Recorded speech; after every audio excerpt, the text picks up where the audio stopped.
కొన్నిసార్లు మనం వర్కౌట్ చేసినప్పుడు మైండ్ తిరిగిపోయినట్టు, మనకు ఆయాసం ఎక్కువైపోయి మైండ్ అంతా బ్లాంక్ అయిపోయినట్టు అనిపిస్తుంది కదా. అసలు అట్లా ఎందుకు అవుతుంది? ఈ వీడియోలు చూద్దాం. జిమ్ కొత్తగా స్టార్ట్ చేసిన వాళ్ళకి ఆయాసం అనేది చాలా ఎక్కువ వస్తుంటుంది. మనకేమైనా ప్రాబ్లమా అని భయపడకుండా దానికి ఒక బేసిక్ రూల్ అనేది గుర్తుపెట్టుకోవాలి.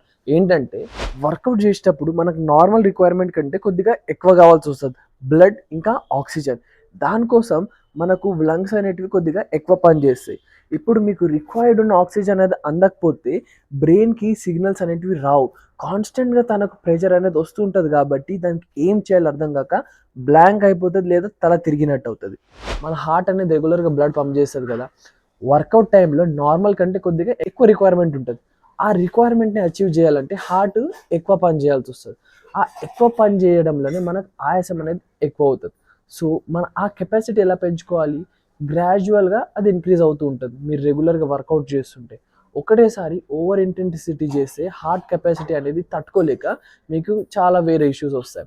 సో గ్రాడ్యువల్గా వర్కౌట్ చేస్తూ ఉండండి. సెట్స్ మధ్యలో మినిమం గ్యాప్ ఇస్తూ ఉండండి. అప్పుడు మీకు ఇలాంటి ప్రాబ్లమ్స్ అనేటివి రావు. సో రేపటి వీడియోలు మళ్ళీ కలుద్దాం. అప్పటిదాకా స్టే హ్యాపీ, స్టే హెల్దీ.